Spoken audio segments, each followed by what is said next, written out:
Olá, alvinegros de todo o Brasil, estamos chegando aqui depois do clássico dos alvinegros entre Botafogo e Corinthians pelo Campeonato Brasileiro de 2024. O Botafogo segue firme na liderança do Campeonato Nacional e afunda cada vez mais o Corinthians. O Corinthians está vivendo aí o multiverso, não é?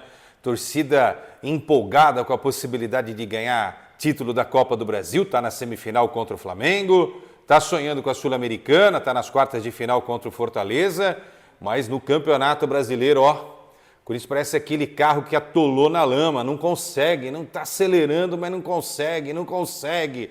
Às vezes se mexe um pouquinho, parece que vai sair e não sai. E o tempo está passando, estamos chegando já numa reta final de campeonato, o Corinthians está com jogos a mais em relação aos adversários e vive uma situação muito delicada. Bom, deixa o seu like aí, tá? Enquanto eu vou comentando esse jogo aqui na TV Placar, você sempre acompanha aqui o pós-jogo, depois dos grandes jogos do futebol brasileiro e mundial, a gente sempre está aqui fazendo uma análise do que aconteceu. Vamos começar pelo Botafogo, porque o Botafogo está na liderança, só depende dele, se mantém na liderança, chega aos 53 pontos, classificação do Botafogo é muito firme. No ano passado, o Botafogo tinha 55 pontos nessa rodada do campeonato, na 26ª rodada, olha só. Então, quer dizer, 55 no ano passado e 53 agora. Só que a vantagem do Botafogo era de 9 pontos em cima do segundo colocado, que naquele momento era o Bragantino. Aí outros times que vinham na sequência ali, Flamengo, Grêmio e Palmeiras, né? E o Botafogo com uma vantagem de 11 pontos em relação a esses três times. Hoje não. Hoje o Botafogo está com 53 pontos. Fortaleza, que jogou, empatou com o Atlético Paranaense, 49. Palmeiras vai jogar ainda, tem 47, pode chegar a 50. E o Flamengo, que tem 44, 2 jogos a menos, pode chegar a 50 também. Então tá bem pertinho, tá bem justinho aí, né? A diferença não é tão grande assim. Então, imagina-se, né, que esses times... Eu não sei se o Fortaleza vai perder fôlego, está anunciando que vai perder esse fôlego. Mas eu continuo achando que Flamengo e Palmeiras vão brigar até o final e o Botafogo não dá para a gente tirar jamais essa disputa, porque está jogando futebol firme, consistente, consciente, né? Hoje, gente, o corintiano está triste, né? Porque em algum momento deu aquela possibilidade do Corinthians pelo menos arrancar um empate. Romero perdeu pênalti, depois o Garro de pênalti empatou... Mas o Corinthians cometeu várias e várias falhas, né? Mais uma vez por causa da dupla pai e filho, padre e hijo, Ramon e Emiliano, que são profissionais medrosos, né? Mais uma vez o Corinthians com esse sistema de 3 zagueiros que não ajuda em nada, além de não ajudar o time a não tomar gol, tira a oportunidade de contar com mais um jogador de meio campo para criar, de repente um Coronado, né? Ou mais um jogador no ataque. Hoje, de repente, poderia ter entrado com Carrídio logo, Carrídio... Romero e Thales, ou Romero, Hernandes, o espanhol e Thales, né? Aí entrou com uma linha de 3 zagueiros, os caras totalmente perdidos. Gustavo Henrique, Caetano que não jogava um tempão, aí atrapalham o futebol do Ramalho, que é o melhor dos zagueiros, aí 2 laterais que não apoiam nunca, toda hora eu falo isso também, mas vocês querem que eu fale o quê? Bidu de um lado e Mateuzinho do outro, né?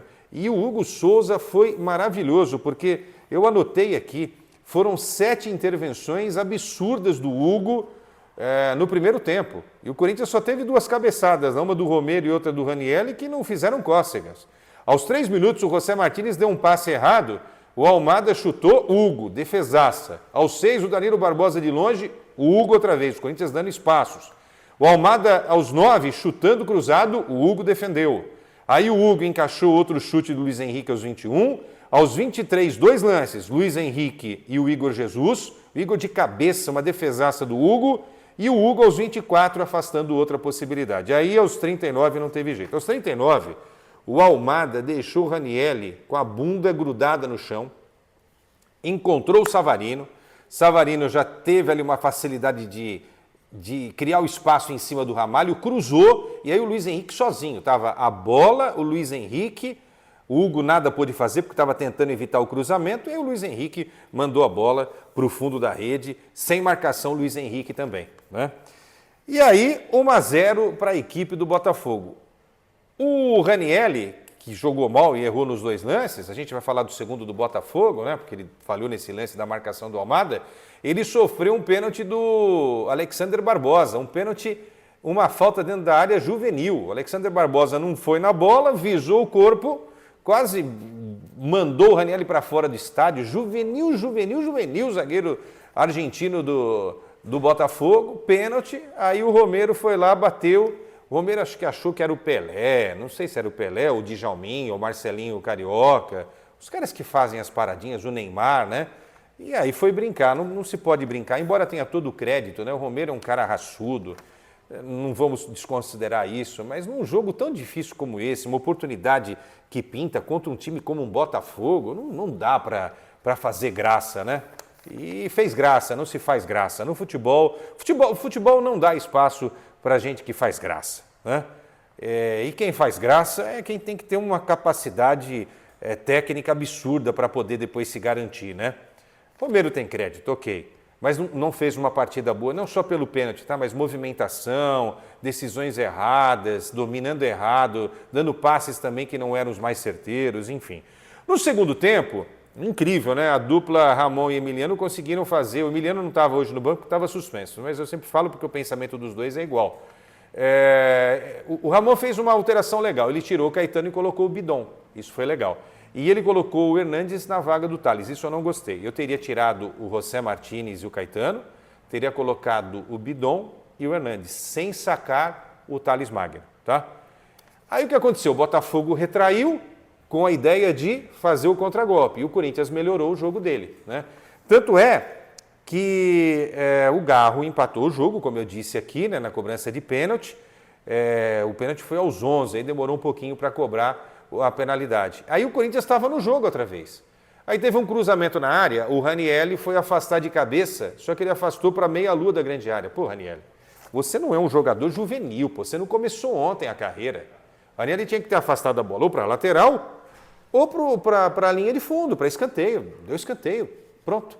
Não, ele afasta a bola nos pés do Almada, ainda tenta combater, toma o drible, o Almada chuta, a bola desvia do José Martínez e mata o goleiro Hugo. Aí o Hugo não teve culpa nenhuma. Depois disso, o Botafogo teve mais 2, 3 chances, o Corinthians tentou alguma coisa também, mas ali o segundo gol praticamente decretou essa vitória maiúscula, se não no placar, né, porque 2-1 é um placar clássico e tal, mas uma vitória maiúscula no sentido de se manter firme na briga pelo título do campeonato. Esse Botafogo está muito bem montado pelo Arthur Jorge, que inclusive não esteve no banco hoje, né, estava suspenso.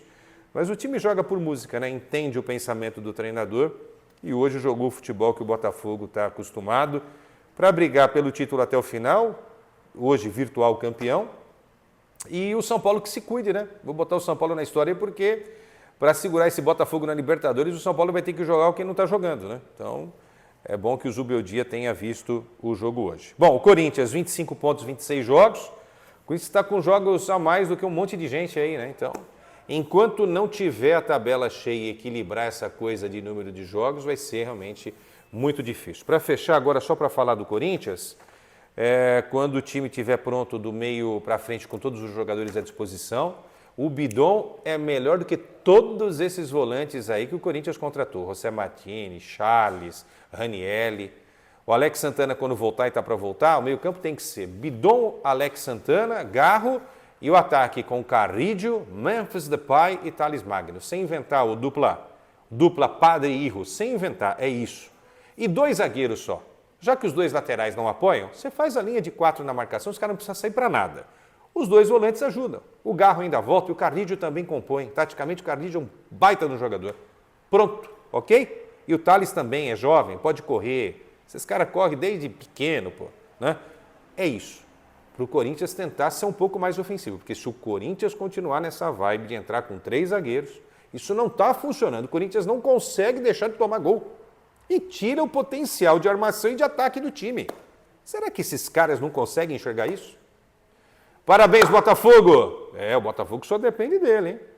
Não precisa fazer matemática nenhuma, já o Corinthians precisa dos outros também, além de ter que vencer, né? Tchau! Sigam com a gente aqui na TV Placar.